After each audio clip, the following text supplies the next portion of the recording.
consegue reduzir o preço consideravelmente e hoje, nas casas, né, é possível, né, você ter um sistema fotovoltaico que reduz muito a sua fatura de energia, né, e também te dá a questão do meio ambiente, né? Sim.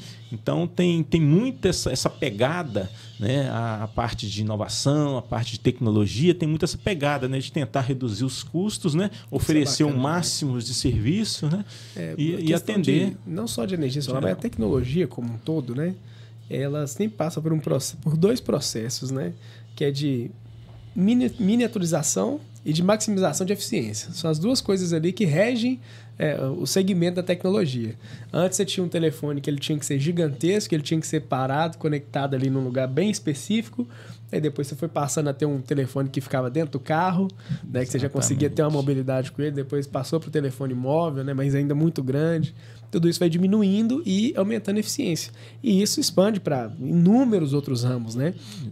A gente já conversou com algumas pessoas aqui que atuam na área de energia fotovoltaica, né?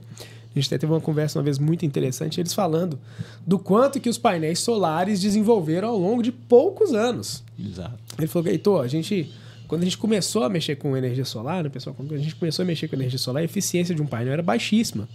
Então, para a gente conseguir provar para o cara que valia a pena ele gastar um dinheirão para colocar aquele tanto de painel para ter um retorno assim de energia, era difícil.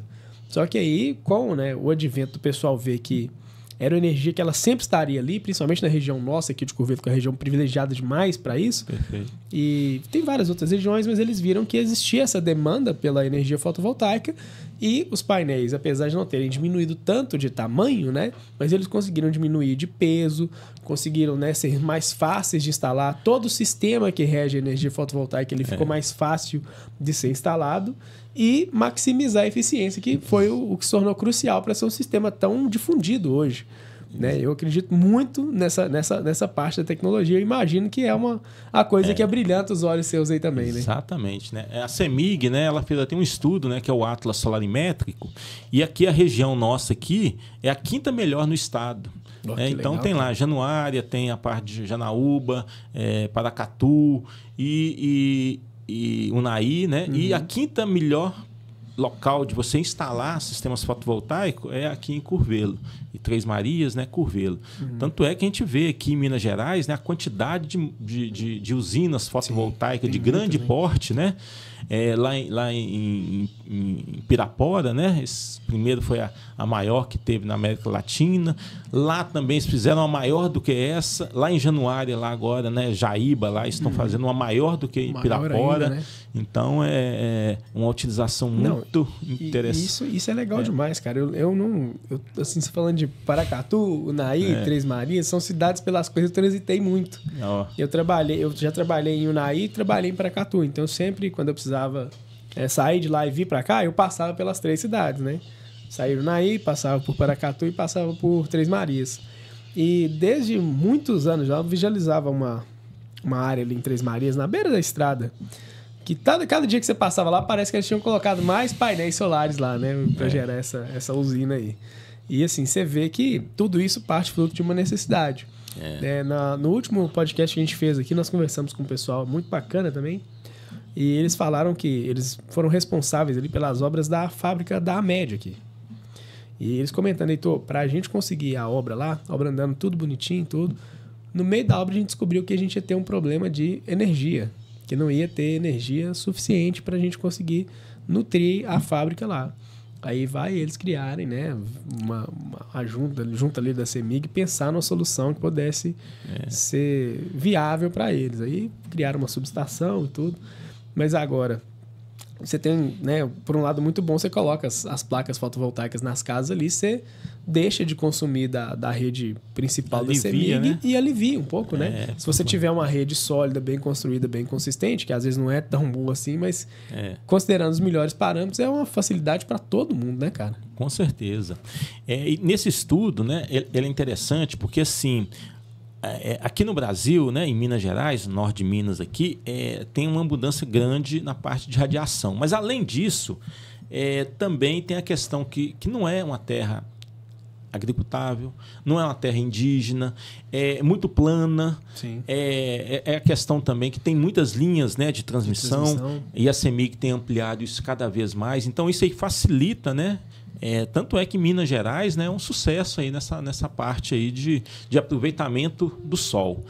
Tem um estudo, Heitor, que se você conseguisse captar toda a energia que o sol emite por 1 hora, e conseguisse armazenar isso, você conseguiria, né, fornecer energia para a Terra toda por 1 ano.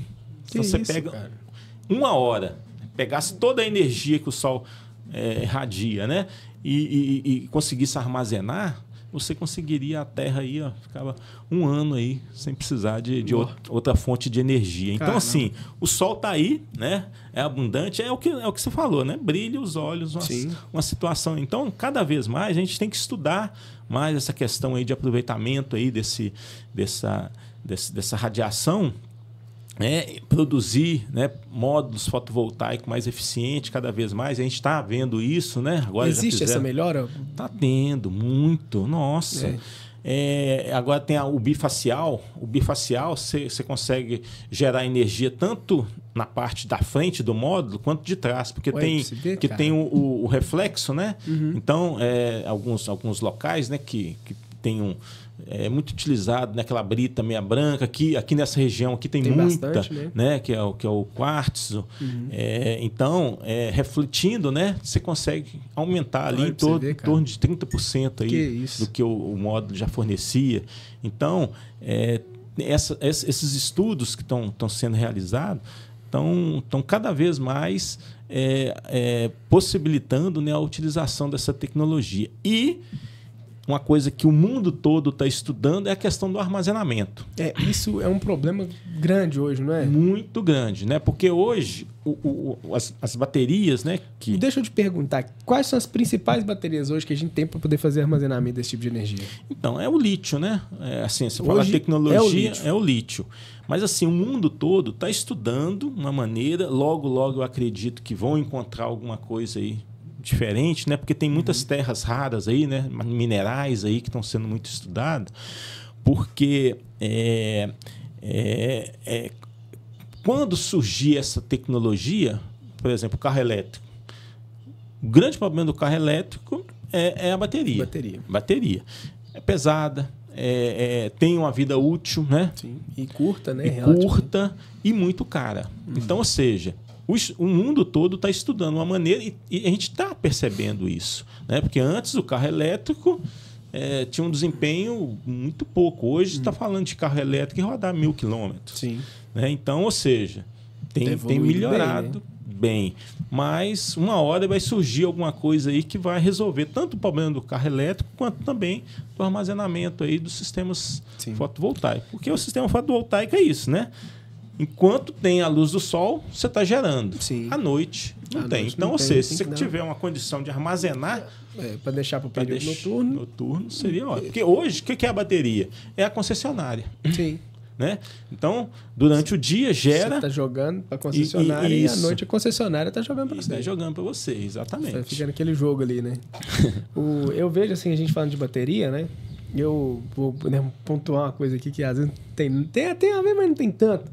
Eu gosto muito de som automotivo. Certo. Aí eu sempre fico vendo que o som automotivo também, nesse ponto do fotovoltaico, os dois colidem muito. Porque o pessoal sempre fica procurando uma bateria que seja mais eficiente para poder tocar os sistemas deles e ao mesmo tempo que seja custo-benefício. Aí eu, acompanhando um canal de um rapaz que mexe muito com som automotivo, e ele falando, hoje a gente usa... Ele começou usando muita bateria 12 volts, simples, chumbo ácido, ela normal mesmo. Aí depois ele falou assim, quer saber do negócio? Ele viu lá que o som dele precisava tocar por mais tempo e que não precisava tanto dos picos. Ele falou assim, eu tinha um som muito grande, então raramente eu ia tocar esse som no limite dele, né? Então a bateria de chumbo ácido ela era muito boa para ele porque ela conseguia suprir bem esses picos, né? Sem dar problema da bateria.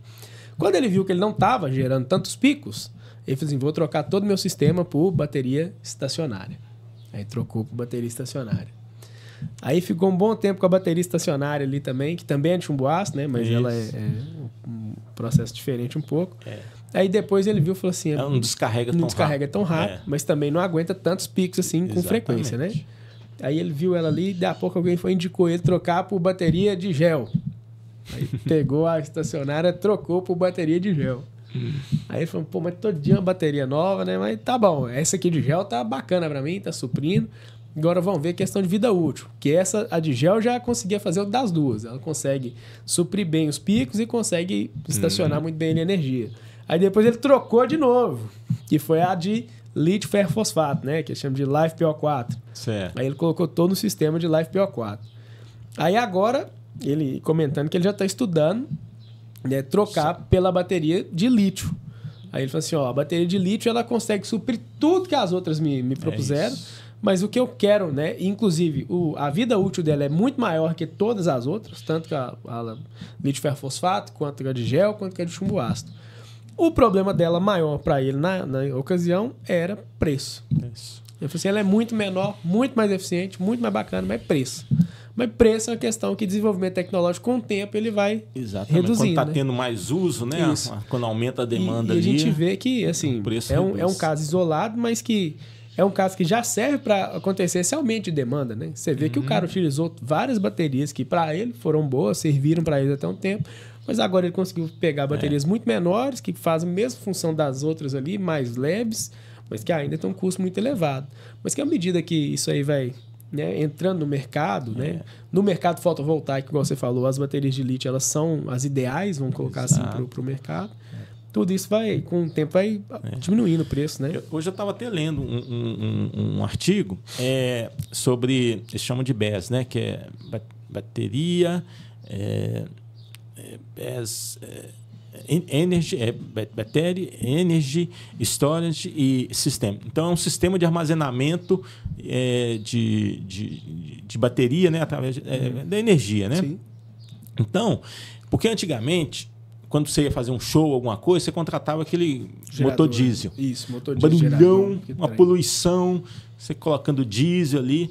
Hoje em dia, estão tendo, né, aqueles containers grandes de bateria de lítio, que você armazena, você pode utilizar energia solar para armazenar, e quando você vai usar, você coloca isso lá, um palco, né? Tá no palco ali, ao invés de ser um grupo motor gerador, você vai colocar esse sistema de BESS. Sim. Então, ou seja, não vai gerar ruído nenhum, não tem poluição, e isso já está começando a ser utilizado. Tem cidades, tem as cidades litorâneas, lá em São Paulo, na parte litoral norte lá de São Paulo, tem cidades lá que estão comprando, né, esses containers e colocando na subestação, porque quando chega no verão, tem um consumo grande, né, de banhistas, né, um consumo grande de energia, e aí eles entram com essas baterias.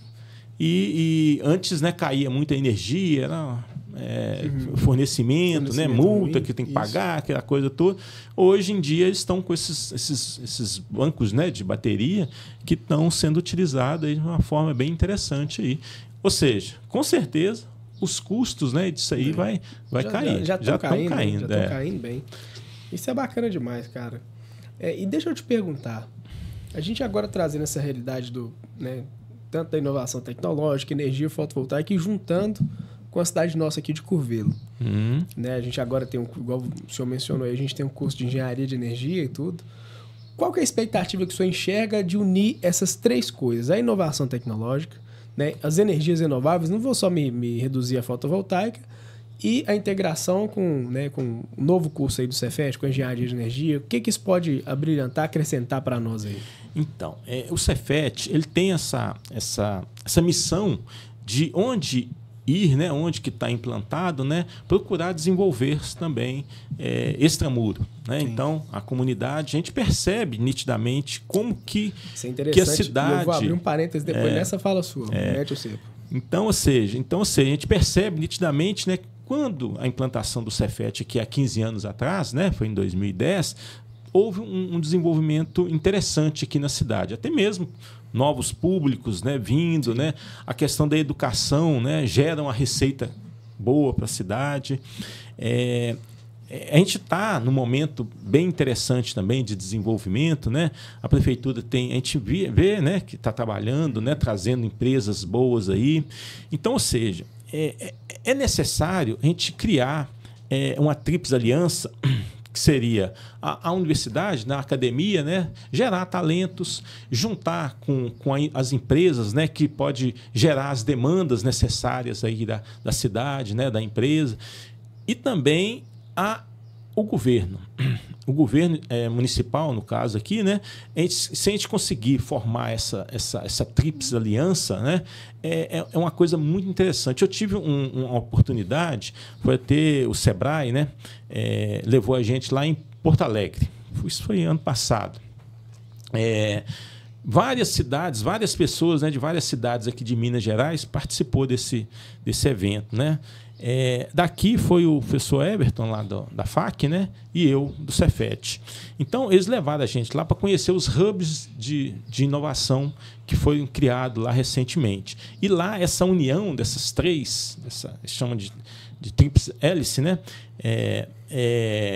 A gente foi na Unicinos, PUC Rio Grande do Sul, Universidade Federal de Rio Grande do Sul, a Fena Comércio, também o secretário lá de Inovação, né, e Ciência e Tecnologia também deu palestra lá para a gente. E assim, a gente foi nesses ambientes, nesses hubs de inovação que foi criado lá. Tem o Instituto Caldeira, lugar fantástico. Era até da família Renner. O pessoal da Belgo também ajuda também bastante. Então, você juntou essas três, né? A academia, o governo e as empresas, e lá era um prédio assim, de 3 pavimentos, mas um quarteirão inteiro. Estava sendo usado pessoas de drogas e tudo, abandonado no centro lá de Porto Alegre. Eles foram juntar e resolveram fazer lá esse Instituto Caldeira. Um espaço assim com muitas empresas incubadas, startups, mini auditórios. Então tinha um network grande, lá tem, né? Um network grande com essas empresas. Então, ou seja, valorizou muito o local, conseguiu, né, ter um valor agregado das pessoas, né, que trabalham nessa área. E assim, para a cidade foi fantástico. Então, ou seja, eu vejo que Curvelo aqui está num momento bom. A prefeitura recentemente inaugurou aí a Casa do Empreendedor, né, ali perto da Praça da Estação. E tem o Cefet, né? A FAC também trabalha bem. Nós temos o CDL, né? Também muito bem conduzido, o Sebrae. Então, a gente tem um momento interessante, né? E a gente está precisando de juntar mais essas energias, né? Para conseguir aí desenvolver. Mas eu vejo que nós estamos numa época interessante, né? De a gente legal, né, avançar nisso aí. O parênteses que eu queria abrir na sua fala foi o seguinte, né? Que a gente que é daqui de Curvelo, né? O senhor também já é daqui também, né? Vamos colocar que já é também. Mas a gente consegue observar muito bem o tanto que a cidade desenvolveu com a vinda do Cefet para cá. Né? Quando você pega uma instituição como o Cefet, principalmente depois da abertura do curso de Engenharia Civil, né? E você tem pessoas da cidade estudando um tópico específico, e essas pessoas retornando para a cidade para poder utilizar aquele conhecimento que elas adquiriram, você vê o tanto que a cidade desenvolve.